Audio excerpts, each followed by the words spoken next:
হরে Krishna viewers, প্রপাত কিচেনে আপনাদের স্বাগতম। আপনাদের সাথে আছি আমি লীলারানী তুঙ্গবিদ্যা দেবী দাসী। প্রপাত কিচেনের আজকের রেসিপি একাদশী স্পেশাল রায়তা। আর আজকে এই রায়তাটা আমি তৈরি করেছি সম্পূর্ণ ভিন্নভাবে। শসা, টমেটো, গাজর বা সাধারণত আমরা যে সমস্ত উপকরণ দিয়ে রায়তা তৈরি করি তা আজকে আমি ব্যবহার করিনি।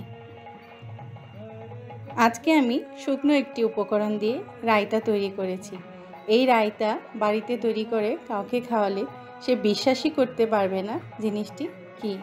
তাহলে চলুন কি সেই উপকরণ দিয়ে আজকে সুস্বাদু ও স্বাস্থ্যকর রায়তা তৈরি করেছি তা দেখে নেওয়া যাক। এছাড়াও আমি একাদশীর আরও অনেক নতুন নতুন রেসিপি শেয়ার করেছি। আপনারা প্রপাত কিচেনের প্লেলিস্ট থেকে তা দেখে নিতে পারেন। প্রপাত কিচেন সাবস্ক্রাইব করে প্রপাত কিচেনের সঙ্গেই থাকুন, লাইক ও শেয়ার করুন। আমি একটি বাটিতে 200 গ্রাম টক দই নিয়েছি। এখন ভালোভাবে ফেটিয়ে নিচ্ছি। দইয়ের পরিমাণ আপনারা প্রয়োজন অনুসারে নিয়ে নিতে পারেন।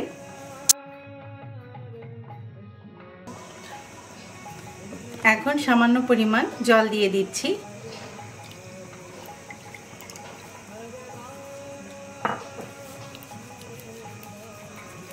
আবারও ভালোভাবে ফেটিয়ে নিচ্ছি।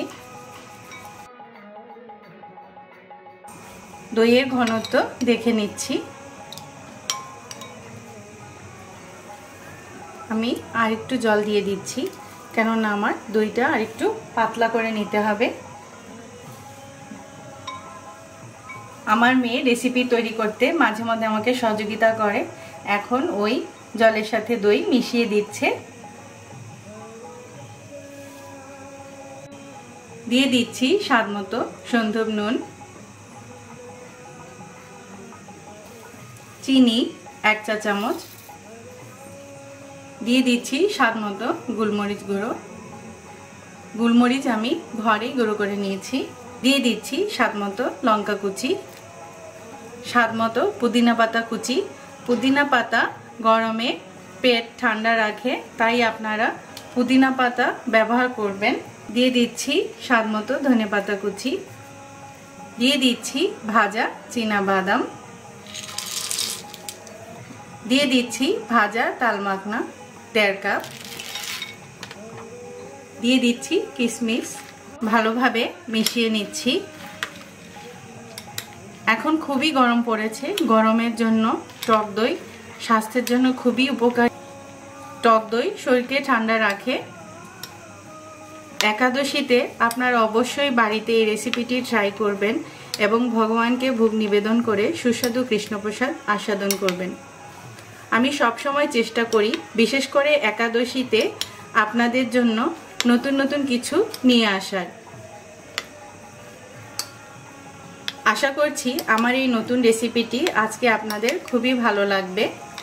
প্রতিটি উপকরণ আপনারা আপনাদের প্রয়োজন অনুসারে ব্যবহার করতে পারেন।